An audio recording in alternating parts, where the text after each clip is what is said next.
Alerta máximo! Você está pronto para um drama de poder e paixão no coração de São Paulo? O cheiro da traição é algo que jamais se esquece. Para Valéria Sol, cheirava a eau de cologne cara e ao perfume barato de uma mulher que deveria ser sua amiga. Este não é um conto de fadas, mas a crônica de como um coração partido se tornou a arma mais afiada na guerra de poder mais brutal da capital paulista. Ela se levantou das cinzas da humilhação para se tornar a esposa de seu inimigo mais poderoso e impiedoso. Capítulo 1. A prova e a ruptura. O horizonte da cidade de São Paulo era uma tapeçaria de promessas brilhantes, vistas das janelas do loft que Valéria Sol compartilhava com seu noivo, Ricardo Aguiar. A vida deles, assim como a vista, parecia ilimitada, uma imagem perfeita de sucesso e romance modernos. Valéria, uma arquiteta jovem e talentosa, havia colocado sua alma no design de seu espaço compartilhado, um testemunho de seu futuro. Mas sua criação mais preciosa era o pequeno quarto no final do corredor, pintado em tons suaves de sálvia e creme. O quarto do bebê. Por semanas, um segredo silencioso e esperançoso vinha florescendo dentro dela. Esta manhã, 2 linhas rosadas em um teste de plástico haviam confirmado. Uma alegria pura e efervescente borbulhou dentro dela, tão potente que sentiu que poderia levantá-la do chão. Ela apertou o teste na mão, a outra descansando instintivamente sobre sua barriga ainda plana. Um bebê. O bebê deles. Ela imaginou o rosto de Ricardo quando lhe contasse, seu sorriso charmoso e fácil se desfazendo em uma careta de descrença genuína, depois derretendo na terna adoração pela qual ela havia se apaixonado. Ele era o herdeiro de ouro da Aguiar Empreendimentos, uma gigante imobiliária que havia moldado metade do skyline da cidade. Ele era ambicioso, impulsionado, e ela amava isso. Mas ela também amava o Ricardo que tirava seus sapatos de R$1.000, se aninhava com ela no sofá e sussurrava sonhos que não tinham nada a ver com preços de ações ou reuniões de diretoria. O som da chave na porta enviou uma pontada de antecipação através dela. "Ricardo!" Ela gritou, sua voz brilhante com emoção reprimida.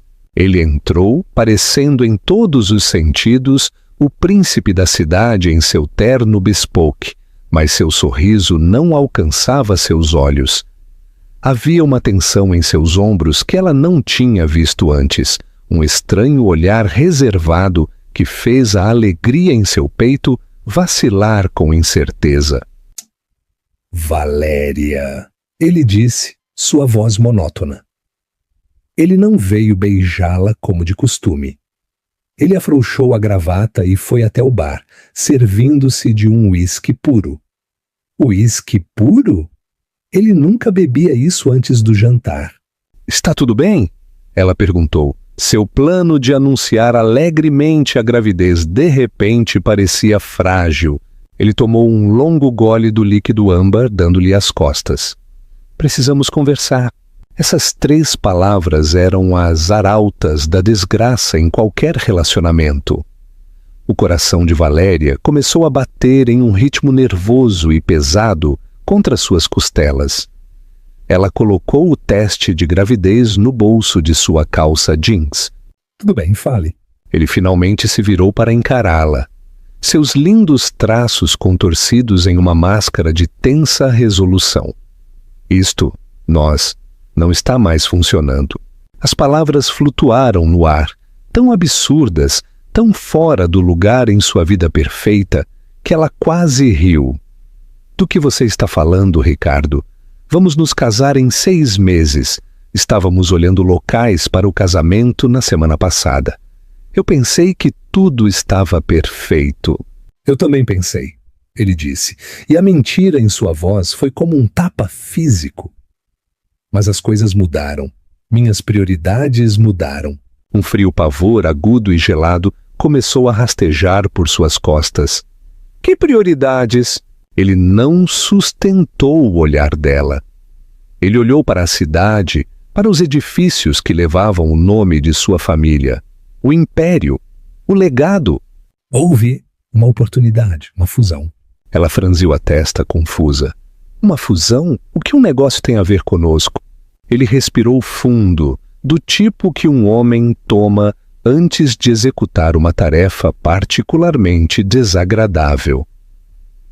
A fusão não é apenas entre empresas, é entre famílias. Os Camargo. O nome a atingiu como um choque físico. Aline Camargo. Uma socialite com um sorriso afiado como uma navalha e uma herança que rivalizava com a dos Aguiar. Valéria sempre sentiu um calafrio perto de Aline, um brilho predatório em seus olhos toda vez que olhava para Ricardo em galas e eventos de caridade. Valéria havia descartado isso como flerte inofensivo. Ela tinha sido uma tola. Aline, Valéria sussurrou, o nome com gosto de veneno. Ele finalmente olhou para ela, e a pena em seus olhos foi pior do que qualquer raiva. É uma aliança estratégica, Valéria. Garante o futuro da Aguiar Empreendimentos pelos próximos 50 anos. É o que minha mãe, o que minha família precisa. E o que nós precisamos? Ela gritou, sua voz falhou. E o nosso futuro? A vida que estávamos construindo? O quarto do bebê no final do corredor. Ele se encolheu com a menção do berçário. Isso era um sonho. Isso é a realidade. Eu não posso construir um futuro em cima de um sonho quando tenho um dever para com o império da minha família. O conto de fadas cuidadosamente construído de sua vida estava desmoronando ao seu redor, virando poeira e cinzas. O homem que ela amava estava parado diante dela, falando sobre a vida deles juntos, como se fosse uma empresa falida que precisava ser liquidada. Então você a escolhe? Você escolhe um negócio em vez de mim? A pergunta era redundante. A resposta estava escrita em todo o rosto dele. Estou tomando a decisão difícil, a que garante o legado da minha família, ele disse, sua voz adotando um tom mais frio e resoluto. A voz de Ricardo Aguiar, CEO, em treinamento. Aline entende o mundo em que vivemos. Ela faz parte dele. A implicação era clara. Valéria não era. Ela era a arquiteta, a artista, a garota de classe média que ousou sonhar que poderia ser uma rainha em seu reino de aço e cristal. As lágrimas escorriam pelo rosto dela, agora ardentes e furiosas. Ai, o amor, Ricardo, isso não conta em nada nas suas alianças estratégicas? O amor é um luxo, Valéria, ele disse com tanta frieza que a queimou. O dever é uma necessidade. Sua mão disparou de seu bolso e ela jogou o teste de gravidez para ele. Ele bateu em seu sapato caro. Ele olhou para baixo, confuso. Então se abaixou para pegá-lo. Ele encarou as duas linhas rosadas. Seu rosto perdeu toda a cor. Por um único momento vertiginoso, Valéria viu um vislumbre do homem que ela amava. Um flash de choque, de espanto, de algo que poderia ter sido arrependimento. Valéria, isso é... Sim, ela ofegou. Um soluço cru e áspero saiu de sua garganta. Parabéns, Ricardo. Seu legado já está garantido. Ela esperou que ele corresse até ela, que a abraçasse, que dissesse que isso mudava tudo. Em vez disso, ele olhou do teste para ela e um novo tipo de expressão cruzou seu rosto. Não arrependimento, não amor. Era medo. Medo frio e calculista. Ele olhou para a barriga dela como se não fosse um milagre, mas uma complicação, um problema que precisava ser gerenciado. Nós podemos resolver isso, ele disse, sua voz baixa e urgente. O médico da empresa é muito discreto. Podemos providenciar um procedimento. Ninguém precisa saber. O frio pavor que havia rastejado por sua espinha agora envolvia completamente seu coração, congelando-o. Ele não estava apenas a deixando, não estava apenas atraindo. Ele estava tentando apagá-la, apagar o filho deles, como se fossem um erro administrativo em seu grande plano de vida. Naquele momento, o amor que ela sentira por ele se extinguiu. Não foi uma morte lenta, foi uma execução violenta e instantânea. Em seu lugar, outro tipo de fogo começou a arder. Uma raiva fria, dura e brilhante como um diamante. Ela levantou o queixo, o rosto sulcado de lágrimas, agora uma máscara de compostura gelada. Vá embora, Ricardo. Seja razoável. Vá embora?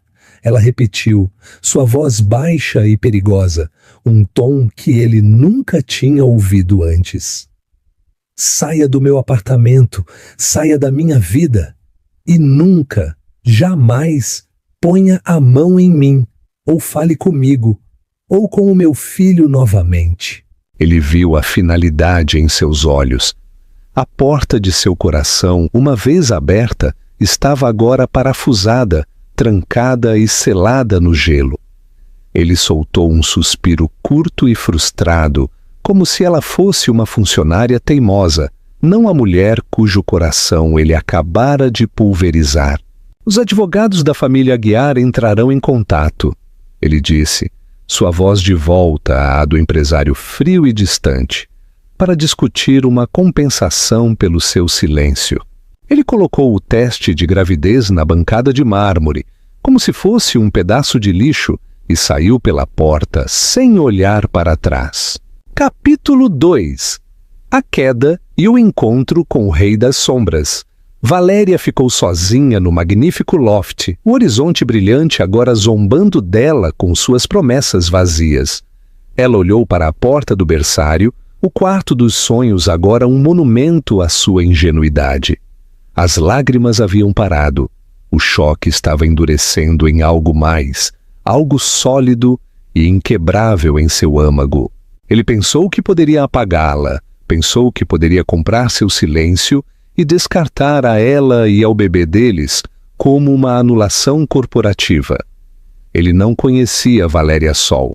Ele acabara de criar uma inimiga e em uma cidade de predadores e jogadores de poder, ele havia cometido o erro fatal de subestimar a fúria de uma mulher sem nada a perder. As semanas que se seguiram foram um nevoeiro de miséria cinzenta. Os advogados da família Aguiar foram tão rápidos e brutais quanto Ricardo havia prometido. Um homem de terno, com um rosto como um punho fechado, entregou-lhe um envelope grosso. Continha um acordo de confidencialidade que parecia uma ordem de silêncio e um cheque com zeros suficientes para parecer insultante. Era dinheiro de silêncio, uma indenização por rescisão de um relacionamento. Valéria rasgou o cheque ao meio e o devolveu com uma nota de uma palavra. Não. A retaliação foi imediata. Seu acesso ao loft foi revogado. Seus pertences foram embalados sem cerimônia em caixas e jogados em um depósito, com uma lista detalhada enviada para seu e-mail, como se ela fosse uma inquilina em atraso. As fechaduras foram trocadas. Seu nome foi apagado das listas de convidados. Os seguranças, que uma vez a cumprimentaram com um caloroso "Bom dia, doutora Sol", agora olhavam através dela como se ela fosse um fantasma. O noivado de Ricardo com Aline Camargo foi anunciado na revista Caras, com uma reportagem extensa de 10 páginas que celebrava a fusão do século. Lá estavam eles, sorridentes, radiantes, brindando com taças de champanhe. A mão de Ricardo repousava possessivamente na cintura de Aline, o local exato onde o bebê de Valéria crescia silenciosamente e desafiadoramente. O mundo celebrou a união deles, alheio aos restos que haviam deixado para trás. Valéria encontrou refúgio em um pequeno quarto alugado em um terceiro andar sem elevador, em um bairro humilde, do tipo de lugar que ela pensou ter deixado para trás para sempre. A grandeza do loft foi substituída por tinta descascada e o gemido constante das sirenes. Ela estava arruinada, grávida e completamente sozinha. Sua melhor amiga Sofia, uma jornalista de temperamento forte que nunca havia confiado em Ricardo, era sua única tábua de salvação, trazendo mantimentos e indignação justificada em igual medida. Você tem que lutar contra ele, Valéria. Sofia insistiu, andando de um lado para o outro no pequeno quarto. Leve-o ao tribunal, exponha-o pelo demônio corporativo sem alma que ele é. A imprensa teria um banquete. E o que isso alcançaria, Sofia? Perguntou Valéria, sua voz cansada.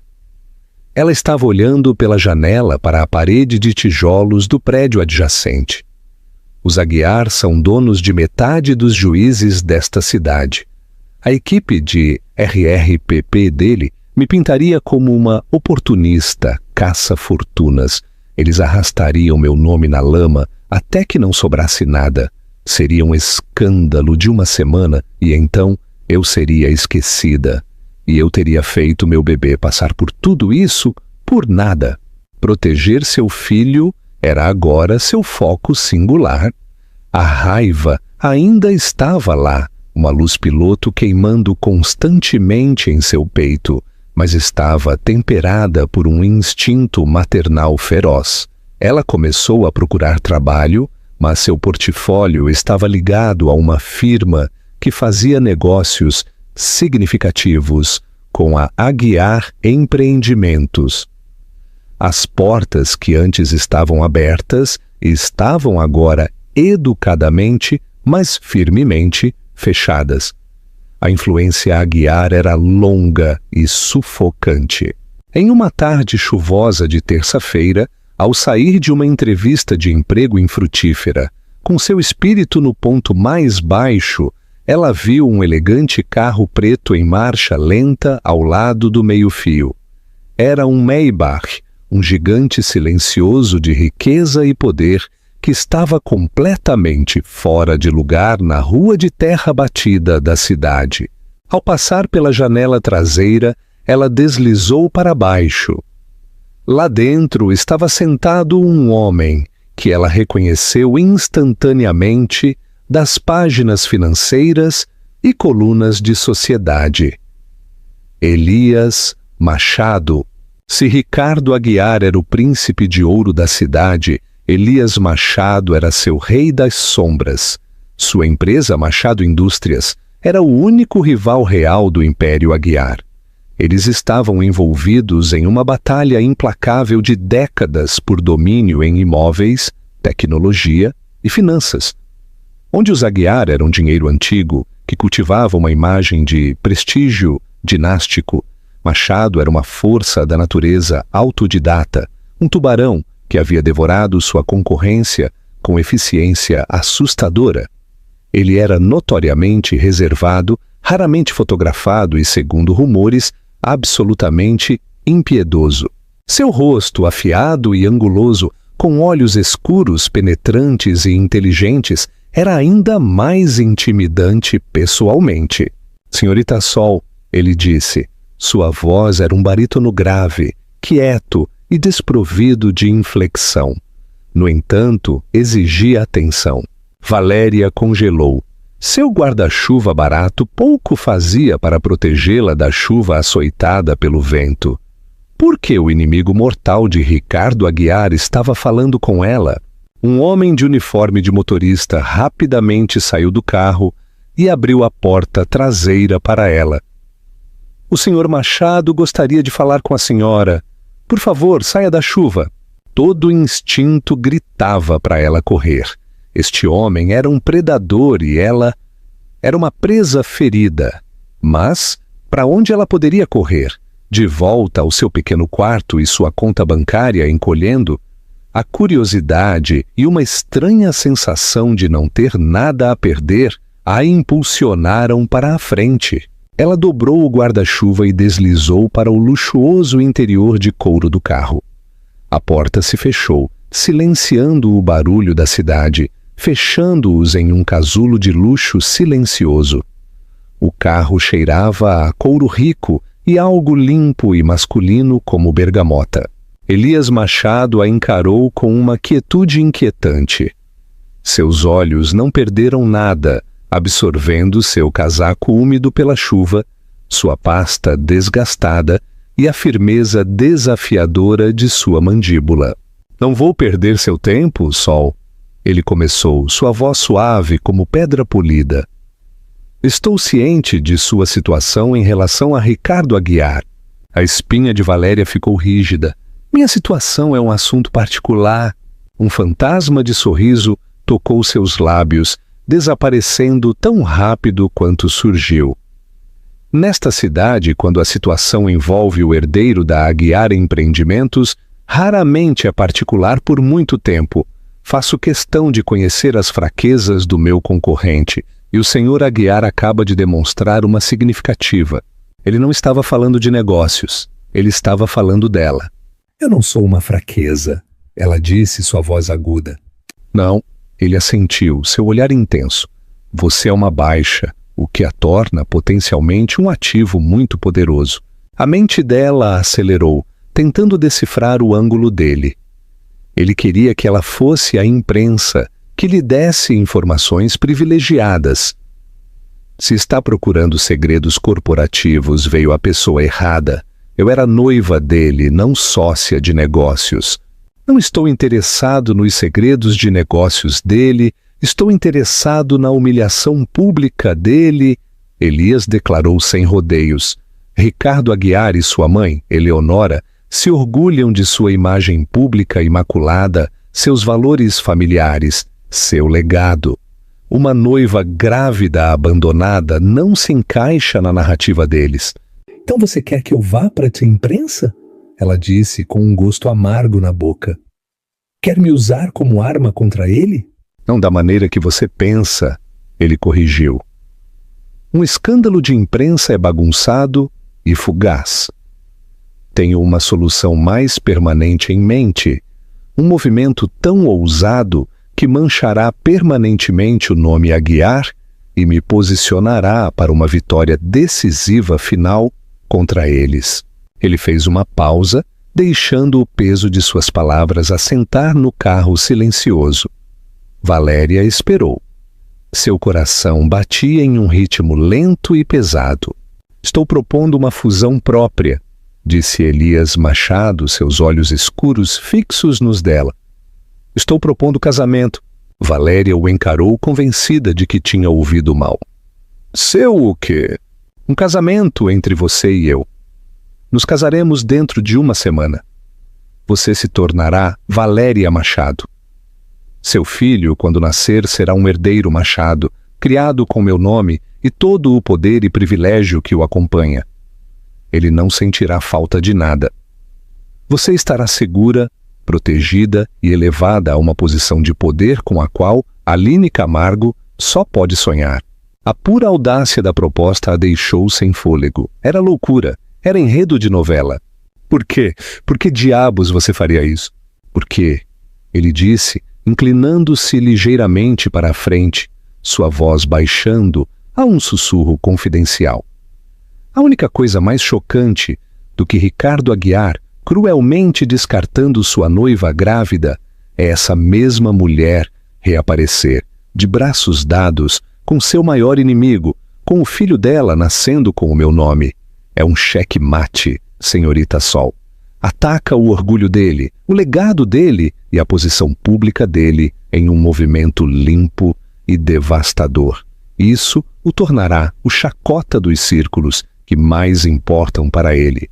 Ela viu a lógica fria e dura. Era um movimento magistralmente cruel, uma peça de guerra corporativa jogada em um tabuleiro de xadrez humano e pessoal. Ela seria a rainha no jogo dele, usada para encurralar o rei oposto.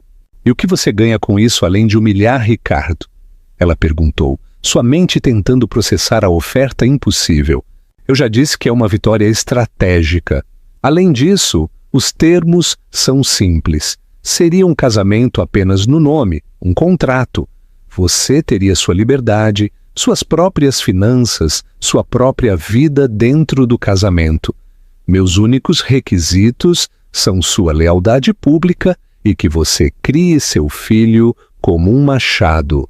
Em troca, eu lhe ofereço santuário e lhe ofereço vingança. Vingança. A palavra flutuou entre eles, sedutora e perigosa. Ele estava lhe oferecendo uma gaiola dourada, mas uma gaiola que vinha com paredes de aço para protegê-la e ao bebê dela do zaguear. Ele estava lhe oferecendo a única coisa que ela ansiava mais do que tudo. Uma maneira de fazer Ricardo pagar, não com dinheiro, mas com a única coisa que ele realmente valorizava: seu orgulho. Ela pensou nos olhos frios de Ricardo quando ele sugeriu que ela resolvesse o problema do bebê deles. Ela pensou em sua mãe, Eleonora Aguiar, uma mulher tão fria e dura quanto os diamantes que ela usava, que sem dúvida havia orquestrado todo o caso. Uma mulher que via pessoas como peões. Elias Machado estava jogando o mesmo jogo, mas pelo menos era honesto sobre isso. Ele não fingia que era amor. Estava oferecendo uma transação, um escudo para ela e uma espada para ele. A senhora tem até amanhã de manhã para decidir, ele disse como se sentisse sua batalha interna. Ele lhe entregou um simples cartão de visita preto. Ele continha apenas um nome e um número. Meu carro estará esperando por você fora do seu prédio às 9 em ponto. Se você entrar, eu terei minha resposta. Com isso, o motorista abriu a porta dela. Valéria saiu para a chuva, agarrando o pequeno e rígido cartão na mão. O Maybach se afastou do meio-fio, tão silenciosamente quanto havia chegado, desaparecendo na cidade cinzenta. Valéria ficou na calçada, a chuva encharcando seu cabelo, o mundo girando ao seu redor. Ela tinha uma escolha: continuar sendo uma vítima, lutando por migalhas nas sombras, ou se tornar uma jogadora no grande jogo implacável da elite da cidade. Ela poderia ser Valéria Sol, a arquiteta quebrada, ou poderia se tornar Valéria Machado, a esposa do homem mais poderoso que ela já conhecera e a encarnação viva do maior arrependimento de Ricardo Aguiar. Sua mão se fechou ao redor do cartão, suas bordas afiadas cravando em sua palma. Pela primeira vez em semanas, ela não sentiu desespero, mas uma faísca de algo perigoso e estimulante. Uma faísca de poder. Capítulo 3. O casamento estratégico. Na manhã seguinte, precisamente às 9, o Maybach preto estava esperando. Valéria não tinha dormido. Ela passou a noite andando em seu pequeno quarto, pesando a vida de uma vítima contra a vida de um peão. Um peão, ela raciocinou, pelo menos permanece no tabuleiro. Vestida com a melhor roupa que ainda possuía, um vestido preto simples, mas elegante, ela saiu de seu prédio e não hesitou. Ela abriu a porta do carro sozinha e deslizou para dentro. Elias Machado estava sentado no mesmo lugar, parecendo tão impecável e ilegível quanto no dia anterior. Ele simplesmente assentiu, um reconhecimento silencioso de sua decisão. O Sr. Abreu cuidará dos detalhes, ele disse, indicando o homem mais velho de cabelos prateados, sentado à frente deles. O Sr. Abreu tinha o ar calmo e eficiente de alguém que havia gerenciado reis e navegado crises sem nunca levantar a voz. Ele deslizou uma pasta encadernada em couro sobre a mesa polida entre os assentos. Senhora Machado, começou sua voz, um murmúrio respeitoso. Se for tão gentil. O nome lhe deu um estranho arrepio. Já estava acontecendo. Ela abriu a pasta. Dentro havia não um, mas 2 documentos. O primeiro era um acordo pré-nupcial mais grosso que um romance. O segundo, muito mais curto, era um pedido de licença de casamento. O acordo é direto, explicou Elias. Seu tom era completamente profissional. Ele descreve os termos do nosso arranjo. Você receberá uma mesada pessoal substancial, controle total sobre uma carteira de propriedades e um fundo discricionário. Todas as despesas relacionadas à criança serão cobertas por um trust ilimitado separado. Seu filho será legalmente nomeado meu herdeiro, com plenos direitos de herança a uma porção designada do patrimônio Machado, irrevogável após o nascimento. Valéria examinou as páginas. Os números eram astronômicos, as cláusulas inquebráveis. Essencialmente, ele estava fazendo dela e de seu filho nascituro imensamente ricos de forma independente. Em troca, ele continuou, você desempenhará os deveres públicos de minha esposa. Você comparecerá a galas, sediará jantares, será vista de braços dados comigo. Você apresentará uma frente unida em todos os momentos. Em particular, levaremos vidas separadas. Meu loft tem 2 alas principais. Você ocupará a ala leste. Eu permanecerei na ala oeste. A discrição é primordial. A lealdade não é negociável. E se eu quebrar os termos? Ela perguntou, olhando para ele.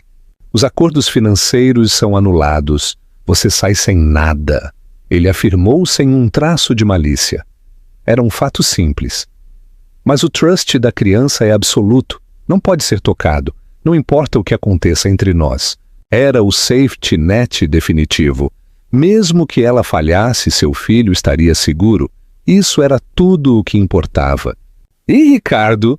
Ela perguntou. O nome soava estranho em sua língua. Você não terá contato com ele. Qualquer tentativa que ele fizer será tratada por minha equipe legal e de segurança. Você não deve interagir. Sua indiferença será uma arma muito mais potente do que qualquer discussão. Ela pegou a caneta que o Sr. Abreu lhe ofereceu. Sua mão estava firme enquanto ela assinava seu nome, Valéria Sol.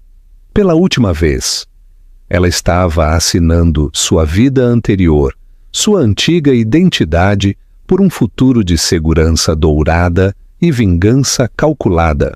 A cerimônia aconteceu naquela tarde no cartório. Foi um caso estéril e superficial. As únicas testemunhas foram o Sr. Abreu e uma mulher de rosto austero que era a chefe de segurança de Elias. Não houve flores, nem música, nem olhares amorosos. Quando o juiz de paz disse, pode beijar a noiva, Elias simplesmente pegou a mão dela, seu toque fresco e firme, e roçou os lábios em seus nós dos dedos. Foi um gesto de posse, não de afeto, mas fora do cartório a cerimônia real começou. Um enxame de paparazzi avisado por uma fonte anônima, que sem dúvida era o Sr. Abreu, desceu sobre eles como gafanhotos. Os flashes explodiram. Repórteres gritaram perguntas. Sr. Machado, é verdade? Você está realmente casado? O que aconteceu com o noivado de Ricardo Aguiar? Elias foi um mestre do momento. Ele envolveu um braço protetor em torno de Valéria. Seu corpo a protegeu do pior da multidão. Ele não sorriu, mas projetou uma aura de confiança e posse inexpugnáveis. Ele a guiou para o Maybach que esperava, sua mão repousando possessivamente na parte inferior de suas costas. Ele não disse uma palavra, deixando as imagens falarem por si. A mensagem era clara. Ela é minha agora. A notícia se espalhou online em minutos. O bilionário Elias Machado se casa com a noiva descartada de seu rival, Ricardo Aguiar. A história foi uma bomba que explodiu nos círculos sociais de elite da cidade. O telefone de Valéria, que estava em silêncio por semanas, acendeu com mensagens de pessoas que ela não ouvia há anos. Mas foi uma mensagem que parou seu coração. Era de Sofia. Isso é real? Me liga assim que não estiver com a morte de terno. Uma pequena risada tocou os lábios de Valéria. Pelo menos uma coisa em sua vida ainda era real. Capítulo 4. A Rainha da Ala Leste. Seu novo lar era o loft de Elias, um duplex extenso no topo da Torre Machado que fazia seu antigo lugar com Ricardo parecer uma casa de início suburbana. Era um palácio de vidro, cromo e mármore cinza-carvão, primorosamente decorado, mas que possuía o calor de um museu de arte moderna. Sua ala, a ala leste, era maior do que qualquer apartamento em que ela já tinha morado. Tinha sua própria sala de estar, um escritório, um quarto enorme e um banheiro revestido de mármore branco do chão ao teto. Seu armário já estava abastecido com um novo guarda-roupa, selecionado por uma personal shopper em seu tamanho exato. Era opressor, impessoal e profundamente solitário. Naquela primeira noite, eles jantaram em uma sala de jantar cavernosa, sentados em extremidades opostas de uma longa mesa de mogno polida. O silêncio só era quebrado pelo tinido dos talheres contra a porcelana. A ala leste é de seu agrado? Perguntou Elias, sua voz ecoando ligeiramente na grande sala. É mais do que satisfatório, ela respondeu. Obrigada. Eu instruí minha equipe a adquirir qualquer coisa que você ou o bebê possam precisar. Meu médico pessoal, o Dr. Guilherme Franco, é o melhor do país. Ele entrará em contato para agendar uma consulta preliminar. Era tudo tão eficiente, tão transacional. Ele estava tratando sua gravidez como uma nova aquisição que exigia a melhor manutenção possível. Elias? Ela disse, experimentando o nome dele. Posso te perguntar uma coisa? Ele levantou uma sobrancelha, parando sua taça de vinho no meio do caminho até os lábios. Pode. Por que os Aguiar? Eu sei que eles são seus rivais de negócios, mas isso parece pessoal. Sua expressão ficou reservada. Uma cortina caiu sobre seus olhos escuros. Tudo nos negócios é pessoal, Valéria. Os Aguiar acreditam em legado, em linhagens, no direito divino de seu nome. Eles construíram seu império sobre as ruínas de homens menores e melhores. Eu simplesmente acredito que todos os impérios eventualmente caem. Eu pretendo ser aquele que segura o martelo quando o deles cair. Havia uma finalidade arrepiante em seu tom, uma sugestão de uma história muito mais profunda e sombura. Mas ele não ofereceu mais. A parede havia se levantado novamente. Mais tarde naquela noite, Valéria estava na varanda de sua ala com vista para a cidade. Ao longe, ela podia ver o letreiro brilhante da Torre Aguiar, o reino de Ricardo. Ela imaginou a cena lá dentro. O choque, a fúria, a humilhação.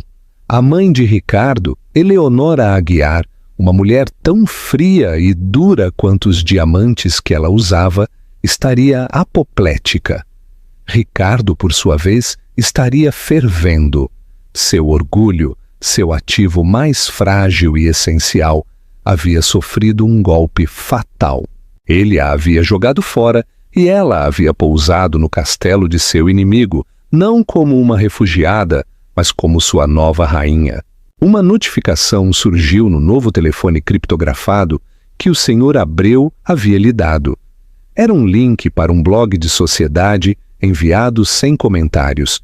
O título dizia: A Vingança da Noiva, a jogada de poder definitiva de Machado. O artigo estava repleto de fotos dele saindo do cartório. Uma foto se destacou. Era um close-up da mão de Elias em suas costas, seu polegar repousando suavemente perto de sua cintura. Para o mundo, parecia protetor, quase terno. Mas Valéria sabia a verdade. Era uma marca. Ela era agora uma Machado. Ela colocou a mão sobre a barriga, onde o inchaço mais leve estava começando a aparecer. Bem pequeno, ela sussurrou para as luzes da cidade. Parece que estamos no jogo agora. Ela não era mais apenas uma mulher traída. Ela era a noiva Machado, um símbolo de desafio. Era uma posição fria, solitária e assustadora, mas era infinitamente melhor do que ser uma vítima. E pela primeira vez em muito tempo, ela sentiu um vislumbre de controle sobre seu próprio destino. Capítulo 5. O duelo e o escudo inesperado. A vida como a Senhora Machado foi uma performance cuidadosamente coreografada. Valéria aprendeu os passos rapidamente. Houve reuniões de diretoria de caridade onde ela se sentou em frente a mulheres que uma vez a haviam desprezado. Suas expressões agora, uma mistura de espanto e inveja mal disfarçada. Houve jantares tranquilos e luxuosos onde os sócios comerciais de Elias falavam com ela com uma deferência que beirava o medo. Ela era uma extensão dele, um símbolo de sua audácia. Seu primeiro grande teste veio 1 mês após o casamento, no gala anual do museu, o ápice do calendário social de São Paulo. Era a primeira vez que ela estaria na mesma sala que Ricardo e Aline. A equipe de Elias a preparou para isso como um general que planeja uma campanha. Um designer de alta costura foi enviado de Paris. O vestido era uma obra-prima de seda verde esmeralda profunda, que abraçava suas curvas e caía engenhosamente sobre sua barriga de grávida já notável. Uma equipe de segurança a informou sobre as plantas baixas e as estratégias de saída. Você não vai interagir, Elias lhe disse no carro a caminho, sua voz baixa e firme. Ele estava usando um smoking preto clássico que o fazia parecer ainda mais formidável. Você será serena, intocável. Sua felicidade é sua arma. Sua indiferença é seu escudo. Quando eles entraram no grande salão de baile, houve um silêncio na multidão. Todas as cabeças se viraram. Valéria sentiu 100 pares de olhos sobre ela, mas manteve o olhar para a frente, a mão repousando levemente no braço de Elias. Ele os conduziu à mesa deles, um local privilegiado perto do palco, com a graça impressa de um rei entrando em sua corte. Ela os viu do outro lado da sala. Ricardo parecia pálido, seu sorriso tenso e forçado. Aline, envolta em uma ostentosa exibição de lantejoulas vermelhas e diamantes, olhava para Valéria com veneno não disfarçado. A visão de Valéria, radiante e grávida no braço de Elias Machado, era claramente o insulto definitivo. Por horas, Valéria interpretou seu papel perfeitamente. Ela sorriu, manteve conversas educadas e irradiava uma aura de tranquila satisfação. Elias era uma presença constante e sólida ao seu lado. Ele colocava uma mão na parte inferior de suas costas quando alguém se aproximava, ou se inclinava para murmurar uma observação seca e espirituosa em seu ouvido, criando uma ilusão de intimidade que era surpreendentemente convincente. O confronto inevitável ocorreu perto do lavatório. Valéria havia se desculpado quando Aline a encurralou perto das pias ornamentadas. Ora, ora! Aline zombou. Sua voz pingava malícia. A pequena causa de caridade toda vestida. Sabe, Esmeralda, é adorável, mas faz você parecer bem vulgar. Valéria encarou seu reflexo no espelho, recusando-se a olhar diretamente para Aline. É uma pena que seu vestido não veio com uma personalidade à altura, Aline. O vermelho é a cor da paixão, e tudo o que vejo é desespero. O rosto de Aline se contraiu. Você acha que ganhou, não é?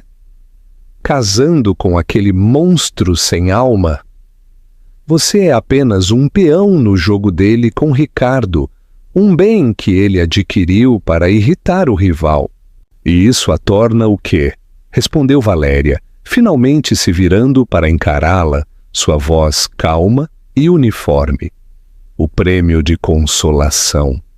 A mulher com quem um homem se casou pela empresa do pai dela. Pelo menos meu monstro é honesto sobre os termos do nosso contrato.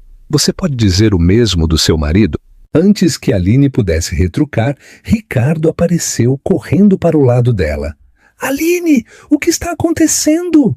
Ele viu Valéria, e seu rosto era uma mistura complicada de raiva, culpa e algo que parecia dolorosamente anseio. Valéria, ele disse, sua voz mais suave do que pretendia. Você está bem? Estou, ela disse. Seu tom era frio e desdenhoso. Era a indiferença que Elias havia receitado e era devastadoramente eficaz. Ela o viu encolher. Não fale com ela, Ricardo, guinchou Aline. Sua fachada, cuidadosamente construída, estava desmoronando. Você não vê o que ela está fazendo? Exibindo aquela coisa em nossos rostos. Ela gesticulou rudemente em direção à barriga de Valéria. Um fogo frio acendeu no peito de Valéria. Antes que ela pudesse falar, uma voz baixa e perigosa cortou o ar. Eu escolheria suas próximas palavras com muito cuidado, senhora Camargo. Elias estava parado na entrada do hall, seus olhos como pedaços de gelo. A temperatura na sala parecia cair 20 graus. Ele caminhou lentamente em direção a eles, cada passo medido e ameaçador. Ele não olhou para Ricardo ou Aline. Seu olhar estava fixo em Valéria. Você está bem? Ele perguntou. Sua voz suavizou quase imperceptivelmente enquanto ele se dirigia a ela. Ela simplesmente assentiu, sua garganta tensa. O olhar de Elias então se voltou para Aline e a frieza em seus olhos era aterrorizante. Minha esposa não deve ser falada dessa maneira. Nunca. E quanto a aquela coisa que a senhora se referiu tão rudemente? Ele disse. Sua mão movendo-se para repousar suave e possessivamente sobre a barriga de Valéria. Você está falando do meu herdeiro. Da próxima vez que se dirigir à minha família, o fará com o respeito que lhes é devido. Isso é entendido? Aline ficou sem palavras, seu rosto branco de choque e fúria. Ricardo, o suposto titã da indústria, parecia um estudante repreendido pelo diretor. Ele gaguejou. Elias, isso é um assunto particular. Você o tornou meu assunto quando colocou minha esposa nesta posição. Elias o interrompeu, sua voz letalmente silenciosa. Saiam agora. Eles se esgueiraram, uma retirada humilhante sobre a qual a dúzia de curiosos estaria fofocando por meses. A jogada de poder foi completa. Elias se virou para Valéria. Sua expressão suavizou novamente. Vamos para casa. No carro, o silêncio era diferente. Não era o silêncio formal e constrangedor de suas primeiras semanas. Estava espesso de emoção não dita. Obrigada, ela disse baixinho. Proteger você é parte do nosso acordo. Ele respondeu, mas sua voz não tinha seu tom habitual de negócios. Ele não tem o direito de lhe causar angústia.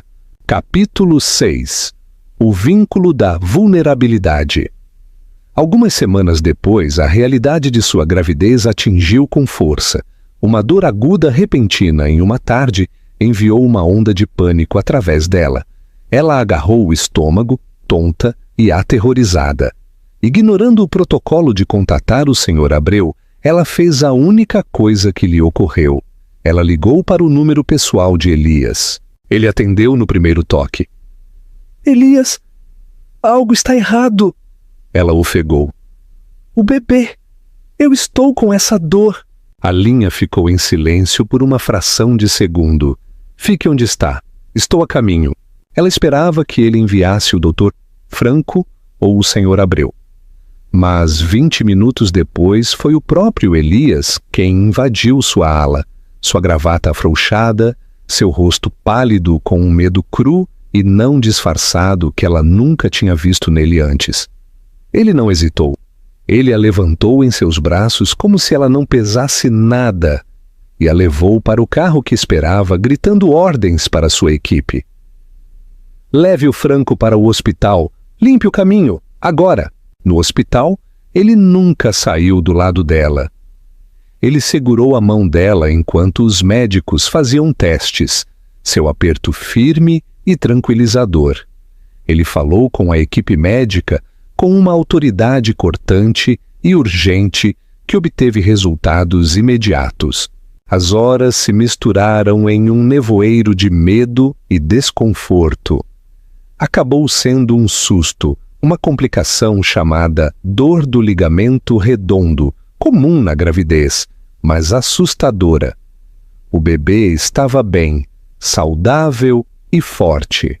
Quando o médico saiu, deixando-os sozinhos no quarto privado silencioso, Valéria finalmente soltou a respiração que estava segurando. Ela começou a chorar. Lágrimas silenciosas de alívio e exaustão rolaram por suas bochechas. Elias sentou-se na beirada de sua cama. Ele não disse nada. Ele apenas tirou um lenço do bolso e gentilmente enxugou as lágrimas de seu rosto. Seu toque foi hesitante, quase tentativo, como se estivesse manipulando algo incrivelmente frágil. "Tá tudo bem, Valéria", ele murmurou, sua voz rouca de emoção. "O bebê está bem." Ela olhou para ele, para este homem frio e calculista que acabara de ter seu dia destruído e havia demonstrado mais pânico e preocupação do que Ricardo jamais demonstrou. Ele não estava olhando para ela como um ativo ou um peão. Ele estava olhando para ela e para a barriga dela com uma ferocidade protetora que parecia dolorosamente real. "Você estava com medo", ela sussurrou. Ele olhou para o lado, olhando pela janela, recompondo-se. A máscara do empresário implacável voltou ao seu lugar, mas não antes que ela tivesse visto o homem por trás dela. "O herdeiro Machado é um investimento significativo", disse sua voz, recuperando seu habitual desapego frio. Eu estava protegendo meu investimento, mas ela sabia que era mentira. Ela tinha visto nos olhos dele. Naquele momento de terror, as linhas de seu contrato haviam se misturado. Ele não era apenas seu protetor contratual. De alguma forma estranha e inesperada, ele estava se tornando seu parceiro. E a criança que ela carregava não era mais apenas dela ou o fantasma de Ricardo. Estava se tornando deles. Capítulo 7. O nascimento do novo legado. O susto do hospital foi um catalisador, destruindo a distância formal entre eles. As paredes invisíveis que separavam as alas leste e oeste do loft desmoronaram. Elias começou a se juntar a Valéria para jantar todas as noites. A sala de jantar cavernosa parecia menos uma sala de reuniões e mais um espaço compartilhado. As conversas deles se aprofundaram, passando de consultas educadas para algo mais substancial. Durante uma dessas noites, com as luzes da cidade brilhando lá embaixo, Valéria encontrou coragem para penetrar suas formidáveis defesas. "Elias", ela começou, "você disse uma vez que os Aguiar construíram seu império sobre as ruínas de homens melhores. Esta luta é pessoal para você. Eu quero entender o porquê." Ele ficou em silêncio por um longo momento. Sua expressão era indecifrável enquanto olhava para a lareira. Quando ele finalmente falou, sua voz era baixa, pesada com o peso da dor antiga. "O nome do meu pai era Alexandre Machado", ele disse. "Ele era um inovador, um arquiteto com uma visão brilhante. Ele desenvolveu um novo material de construção sustentável que estava prestes a revolucionar a indústria. Valéria, a arquiteta, se inclinou, cativada. Ele era um criador, não um lutador, continuou Elias com uma ponta amarga em seu tom. Ele fez parceria com a Aguiar Empreendimentos para levar seu trabalho ao mercado. O avô de Ricardo, Afonso Aguiar, prometeu-lhe o mundo. Em vez disso, ele o roubou. Através de brechas legais e estrangulamento financeiro, Aguiar expulsou meu pai. Ele se apossou de suas patentes e lançou a Torre Aguiar usando uma versão diluída e mais barata da tecnologia do meu pai. Não foi o dinheiro que o quebrou, foi o roubo de seu legado. Ele morreu de um ataque cardíaco quando eu tinha 19 anos. Todos chamaram de estresse. Eu soube que era traição. A história pairou no ar, crua e dolorosa. Esta não era uma rivalidade comercial, era uma vendetta de sangue. Sua ambição implacável foi forjada no fogo do que os Aguiar haviam feito à sua família. Sinto muito, Elias, Valéria sussurrou. Seu coração doía pelo garoto que teve que canalizar sua dor em uma busca por justiça ao longo da vida. Ele assentiu levemente, aceitando sua simpatia, sem se deter nela. Por sua vez, ela se viu se abrindo, contando a ele seus próprios sonhos de arquitetura compassiva, de construir espaços que nutrissem comunidades. Ele ouviu com uma intensidade que a fez se sentir verdadeiramente vista. No dia seguinte, um conjunto completo de software arquitetônico de última geração e ferramentas de desenho foi instalado em seu escritório. O bilhete anexo era simples. Uma mente como a sua não deve ficar ociosa. Empoderada, Valéria começou a trabalhar. Ela canalizou sua energia para o design de um projeto flagship para a recém-formada Fundação Machado, uma série de centros juvenis construídos sobre princípios de sustentabilidade, um tributo silencioso ao seu pai e à comunidade. Ela apresentou o plano a Elias, não como sua esposa, mas como uma colega profissional. Ele revisou seus projetos com um olho perspicaz e crítico. Isso é excepcional, Valéria, ele disse, sua voz cheia de admiração genuína. Não é apenas um prédio, é uma declaração. A fundação irá financiá-lo. Você liderará o projeto. Um senso de propósito inteiramente próprio floresceu dentro dela. Ela estava ganhando não apenas sua proteção, mas seu respeito. Sua parceria estava evoluindo, tornando-se uma aliança de mentes, além de circunstâncias. Uma nova e mais suave intimidade cresceu entre eles. Uma noite, ele a encontrou no berçário recém-concluído e timidamente colocou a mão em sua barriga. Quando o bebê chutou contra sua palma, seus olhos se arregalaram e um raro sorriso não reservado quebrou sua severa fachada. Naquele momento, ele não era um raider corporativo, mas apenas um homem maravilhado com a vida que havia jurado proteger.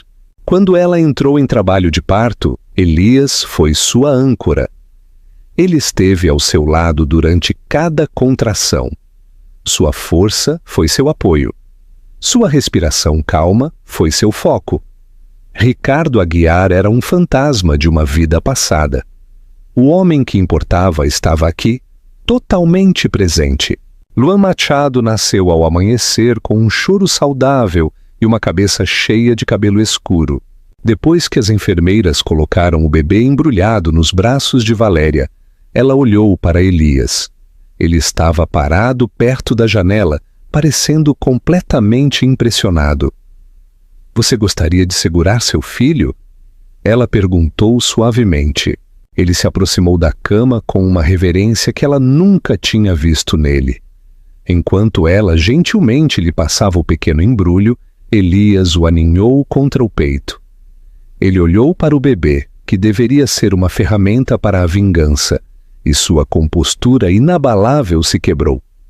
Uma única lágrima traçou um caminho por sua bochecha. Ele havia começado esta jornada buscando vingança, mas no processo havia encontrado uma família. Capítulo 8. Checkmate definitivo. Alguns dias depois eles estavam em casa. Uma chamada urgente da segurança informou que Ricardo Aguiar estava no lobby exigindo ver o bebê. A mandíbula de Elias se apertou, mas ele olhou para Valéria, deixando a decisão para ela. Não, disse sua voz clara e firme enquanto ela abraçava Luan. A raiva que ela uma vez sentiu por Ricardo havia sido substituída por uma paz protetora e dura como diamante. Diga a ele que ele perdeu esse direito há muito tempo. Diga a ele para ir embora, ou meu marido fará com que ele seja removido por invasão. Meu marido. As palavras pareciam verdadeiras. Elas pareciam finais. Ela percebeu então que sua vingança estava completa.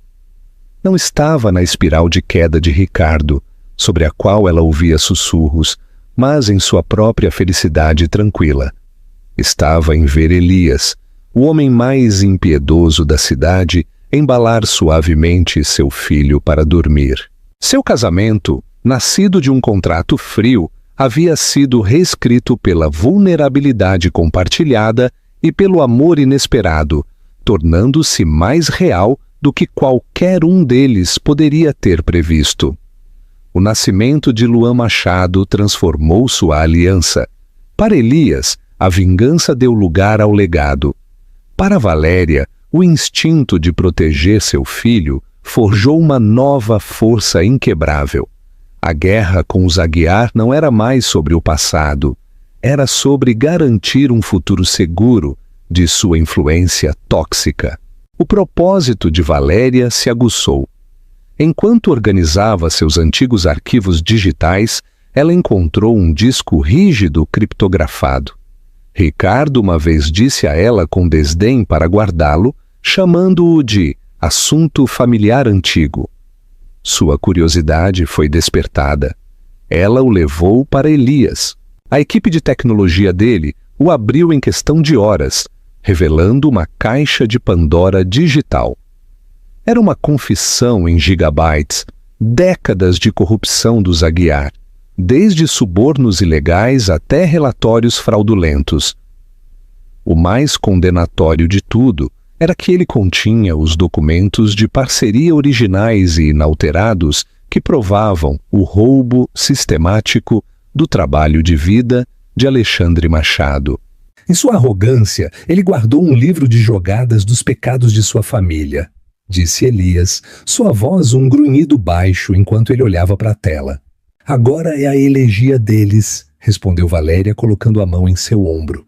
A retaliação deles não foi um vazamento para a imprensa, mas um golpe cirúrgico.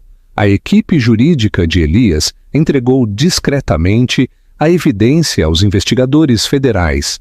À medida que os primeiros sussurros de uma investigação formal começaram, Elias lançou uma oferta de aquisição hostil para a Aguiar Empreendimentos, agora vulnerável.